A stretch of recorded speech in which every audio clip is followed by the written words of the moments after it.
repaving our roads, keeping our homes bright and warm, and even building our favorite team stadium. We understand infrastructure. That's why ELEC and Local 825 are ready to get to work. What a blast with those two guys. Yeah, they seem pretty happy, didn't they? I think that Collins was happier than Nagandi. He's the one that's got to end up with either a tattoo or some mummer's gear on, which we didn't even suggest, by the way. We just agreed to facilitate it happening once it does. Suggest the mummer's gear? Yes, that was all Michael. I would never have suggested that. No, that was all Michael. I did enjoy Kevin saying, that's not a decision that's made at my level. That's the easy way to get out of it. Wardrobe says no, right? Meanwhile, while we're talking to them, our phone's blowing up. Kyrie wants to be traded, man. Let's talk some basketball. You taking Kyrie on your team? Am I? Come on, no conditions. He wants. Well, wait. What are you suggesting that somehow Kyrie is going to get traded to the Sixers? Oh hell no! I don't want him here, but I'm saying if you're a basketball Harden team, already got away from him once. You think he wants him again? What does this mean that Kyrie wants out? Is Durant hurt more than? Well, no. From what we can tell, it appears that they offered him a contract that had contingencies in it, and he didn't take too well to it. So he's probably trying to make his way to L.A. You mean the guy who couldn't get on the court in New York all last year doesn't want to sign a deal that might require certain things? It's not that he couldn't get on the deal. Chose not to. He chose to take actions that kept him off of the court. There's a difference. He needs to be reminded that there's choice. But look, that team has been a mess. Kevin Durant's one of the best players in the NBA. And Kyrie Irving is one of the best players in the NBA. But the fact is, it is the most dysfunctional team in the NBA. You didn't mention Ben Simmons. What would you like me to say about him? He's the best what? He's the best I fouler? texted you the other night. I never thought there would be a time where I would say Markelle Fultz is better than Ben Simmons, but I watched that game, and the regression on Simmons is unbelievable. Think about, I remember going to a Sixers game and them handing out posters that was Ben Simmons, Markelle Fultz, and Joel Embiid. Yeah, it used to be out in the old studio. It used to be on the wall, and then they covered up Fultz's head with somebody else. That was going to be the big three. And somehow, I don't know what it is about the Sixers. Do they just not do background checks on guys? Do they not do pre-draft interviews the way that they do in the NFL? I have no idea what happened there. It did not work out, though. And it ain't working out for the Nets. James Harden gets snubbed as a backup All-Star. Joel Embiid makes the All-Star team as a backup. Any thoughts on that at all? Embiid should be a starter. I mean, there's no question that he should be a starter. He's going to end up second or third in the MVP voting again. You know that I'm always fine when players from my team don't play in All-Star games because I don't want them to get injured. I'm totally fine with them not playing. Harden would just want to go there for the parties. He does not want to go there for some other reason. No, I understand. He wants to go have fun, and he's just upset he's not invited. Yeah, I know. I know what's coming now. As much as I tried to get you off of this talk with a little bit less football talk. Oh no, we're going to more football. We're going back to more Eagles talk, I think. Oh, absolutely.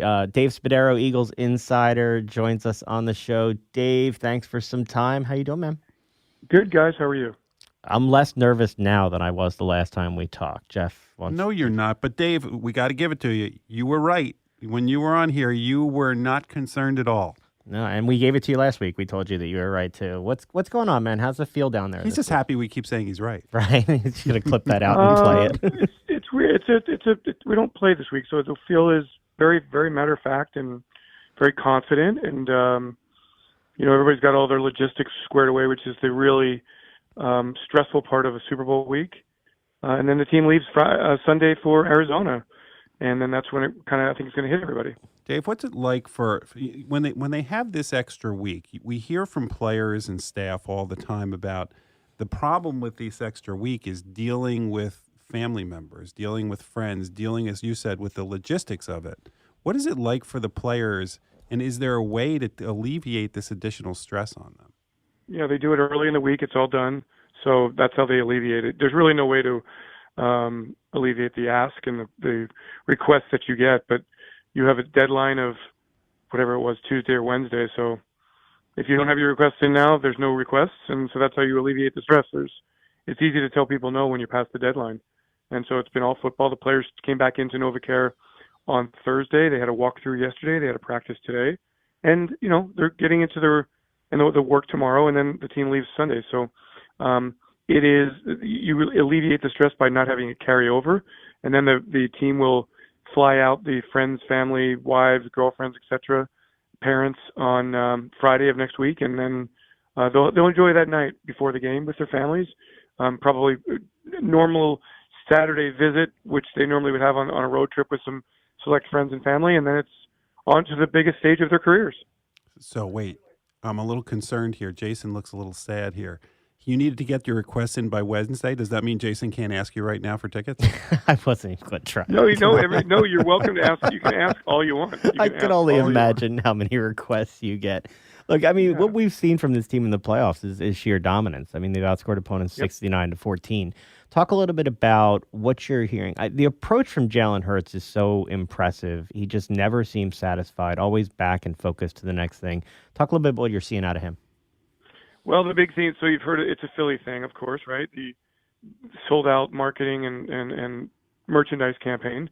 Now I think the next campaign is keep the main thing, and that's really been the theme of this locker room. And really, when it comes down to all the pomp and circumstance of the Super Bowl, and there is so much of it, it comes down to winning the game 1 week from Sunday. So that has to be at the front of everybody's mind, and it goes back to Jalen just keeping it very calm and keeping it very composed, and indeed, in his parlance, keeping the main thing. And so that's really, I was just got out of the locker room, and I mean, it's very stress free. Like it's not, it'll hit them next week because it's a different environment, and there's going to be media from all over the world. But right now, it is. I had a 10-minute conversation with Kaiser White about what you guys were talking about, Kyrie Irving, and and then he laid the who's the best player in the history of the NBA on me, and I realized how old I was because he had not seen Michael Jordan play. So, like it's everybody kind of laughing about what's to come Monday, and Rick Lovato was telling me stories about how he was in opening night 5 years ago. They had a TV station having him wrap up a hoagie and then long snapping it to Donnie Jones through this maze of people. So it's like, it's the goofy stuff ahead, and you have to laugh at that part of it. But at the end of the week, it's you will prepare. The schedule stays the same as it does every week, and you have to go out and prepare and play your very best football game against the best team you've played all year. The Kansas City Chiefs are deserving AFC champions, and I think it's going to be a great, great Super Bowl. How helpful is it? I know that there's only 6 players left on this roster from that team 5 years ago. How helpful is it? There's 7. How helpful is it? 7 plus Derek Barnett. Jason's not good with math. No, I'm bad with math. Okay. The people in the organization have gone through this before. So. Oh, a lot. Yeah. From the travel, all the logistics, the expectations, the understanding of what's to come. Very, very helpful. So, you look, you can't really control players and how they're going to feel the first time they run out on the field. I think the other component is there's obviously a lot of players who've been in huge games. Jalen's played in the national championship playoffs. Devontae Smith, Jordan Davis, Nakobe Dean, they've all won championships at the college level. They all know that stage. So I don't really think it's going to be a big, difference for this football team. I don't expect this team to play a nervous game. I would be very surprised about that. And to me, it always comes down to who wins the line of scrimmage. And I will tell you that no team is beating the Eagles at the line of scrimmage. The Kansas City Chiefs, to beat the Eagles, will have to play an incredible game because I think the Eagles are going to play an A-plus game, and we'll see if the Chiefs' best is good enough to beat Philadelphia's best. But I'm always going to rely on the strength, the power, the offensive line, the defensive line. That stuff's not going to go away in a big game. Look, we all know how much Jason Kelce is beloved in this city, and well-deserved. Jason Kelce seems like, if you just watch him out there, seems just like a field general out there. He seems to just be controlling everything and seeing everything from an offensive line standpoint. How important is it to have Jason Kelce out there and a guy that he has experienced this before? Yeah, no doubt. And it's also good that he's going to be going against their best player. Chris Jones is a great football player who really controls the middle of the Chiefs' defensive line and takes a lot of offensive lines out of what they do. And I don't think Jason will allow that to happen. Jason's used to this kind of player, very physical guy, extremely athletic, very strong. Look, Jason's the best, so I don't think anybody has any understanding of him other than we all hold him on the Mount Rushmore of Eagles, and he will again look. We all know part of it. He's very involved in this story with Travis, his brother, on the other sideline. It's a great story. They're having fun with it. I think Jason really cherishes this moment 5 years after the Super Bowl. He doesn't know if he's going to play next year. This might be his last game as a Philadelphia Eagle, and he wants to go out on top. Talk about Andy Reid. Is that more of a media story or people talking in the building? And will it be helpful having seen him here to kind of anticipate some of his offense in terms of the screen game, using the tight end with some of the wide receiver injuries? Yeah, nobody's talked about him at all in the building, at all. So not really. I don't really think like internally it's going to be much of a storyline. You know, they've had the reunion tour with Andy before, and this year with Carson, etc. And everybody knows where Andy runs, and you can know what Andy Reid's running, but it's the execution of stopping it that's the tough part. And he runs a great offense. He's got an amazing quarterback. They use their pieces so interchangeably. They are not the most talented receivers. They are not the most talented running backs, but they have an offense that scores a ton of points. And Andy is great at designing his offense and setting up plays and attacking weaknesses, and that's the challenge. But then it comes down really to the execution on the field, and that's what teams have so much trouble with. And when you play a quarterback who's able to just manufacture plays and who's able to be so just multi-dimensional and just so difficult to bring down, and when you think you've got him down, he's making a throw. Patrick Mahomes is a different kind of quarterback here, so it's going to be a great challenge for the defense that I still don't think is getting a ton of credit. I mean, they did a great job against the Niners after knocking out Brock Purdy, and I think the national narrative is, well, the Eagles defense is good and everything, but they knocked out the starting quarterback, who happened to be the third-string quarterback of the San Francisco 49ers. If the Eagles do a great job against Patrick Mahomes, I think they'll get the credit they finally deserve. But the challenge is a very, very significant one. And to me, the Eagles' defense, if there's any weakness to it, is in the linebacker core. What do you expect them to do when it comes to Travis Kelce? Pay him a lot of attention, double cover him, single cover on the outside with their cornerbacks who can match up against the Chiefs wide receivers. You got to be very aware of the check down and the running backs, the way the Chiefs use their running backs in the passing game, which we all saw a lot with Andy in his years here. Deuce Staley, a great running back who was just as good a wide receiver as he was as a running back. But yeah, you can't let Travis Kelce destroy you. And really, in Jonathan Gannon's defense, tight ends have not done that. And I haven't looked back yet because it's just been such a crazy week. But I know Travis didn't have a huge game against the Eagles, and I can't remember any tight end that's really had a monster game against the Jonathan Gannon defense, as so many did when they played against Jim Schwartz in that defense. The Eagles had all 22 of their starters on the field last week. The health of this team has gotten better despite Lane Johnson playing through difficulty, Landon Dickerson with his elbow. I did see Aaron Sippis' window was opened as well. Any health updates on some of these guys going in? No, just not yet. I mean, I think the expectation will be that everybody plays. Unless there's setbacks, but I don't think they came out of that game any worse for the wear other than Landon Dickerson, and I don't expect a hyperextended elbow to keep him out of the game. How much fun is this team having right now? Yeah, they're really loose. I think the thing is I think it's a very likable team. I think they're very humble, but they have fun, and you can appreciate the stories of a Jalen Hurts who was publicly humiliated in a very national stage, in a very national way in college football, who's come back, who never talks smack, who just goes out and plays football and credits his teammate, and there's great humility there. Look, I mean, the head coach carries a lot of kind of charisma on the field, if you will, and I know that rubs people the wrong way, but he's ours, so we love him. And they're really having a lot of fun. They're a very well-connected team, very close-knit, and I think they feel extremely good about their chances in the Super Bowl. We've been watching Jalen Hurts grow, not only as a quarterback, but as a leader. And we saw what he did at Alabama and then in Oklahoma. How important is his leadership? And when they drafted him, do you think the Eagles saw what we now all see in Jalen Hurts?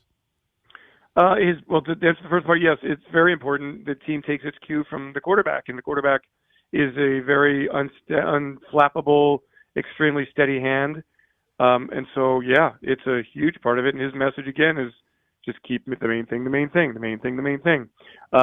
He just says it so he's so cool when he does it. I just think he's a cool dude. And I think that everything that he's done has been the product of a lot of hard work. And I'm not sure anybody could have said that they saw him going from, a starter at the beginning of the season, but a lot of questions. And the whole mission of this 2022 season was to find out if Jalen Hurts was going to be the guy moving forward, going from that question to, well, don't you think he should be the MVP of the league? That question. And I mean, I don't think anybody saw that coming necessarily, but certainly credit to Jalen and the hard work he's done and the coaching that he's taken. He's done a great job. Any thoughts or predictions before you head out there? Nope. Jeff makes me ask those happy things. To talk to you next. You're welcome. I'll love to talk to you next week when I get a feel. I like to get a feel for how loose a team is. I like to get a feel for how a team's handling the big moment. And, now's not the big moment. There's no game on Sunday. This team is very, very just loose. And I'm sure the Kansas City Chiefs, who've been in 3 Super Bowls in the last 4 years, feel the same way. But next week is really when you find out just how much because while the players will say that they know what's coming, you really don't know what's coming. It is an entirely different environment. There are just hundreds of thousands of people around you, on top of you, trying to get a glimpse of you, trying to rip at a piece of you. And that can be very disconcerting, can take you off your game a lot. And I want to kind of get a feel for that as the week goes along next week. All right, we're not going to ask you for a prediction for the game then. We're going to ask you a prediction. What percentage of that Super Bowl crowd is going to be Eagles fans? A lot. That's a good question. Are the Chiefs fatigued that their team is in the – or can they keep affording to go out to these expensive Super Bowls? And by the way, they are incredibly expensive. I would say 60% maybe. I'll go 60. Yeah. I respect the Chiefs. I respect the Chiefs fan base, but I think the Eagles fans are a little bit hungrier. Well, look, we can't wait to follow your coverage all week out there and get the feel of the team and look forward to talking to you again. Dave, enjoy the ride this week. Hey, thanks, guys. And if we have a chance to do it next week, let me know. Sounds good to us. You take it easy, man. All right. Take care. Thank you. He's going to be able to get that feel and see what the team is like. They do seem extremely loose right now. I mean, Mahomes' health obviously matters and is important, but you want to talk about 2 evenly matched teams. They both scored 546 points this season. People think the KC offense or the Eagles offense, the different weapons, they're very similarly matched if you look at the stats. I think the Eagles have a stronger roster. I think KC has stars at different positions. And look, we'll get into the game breakdown next week.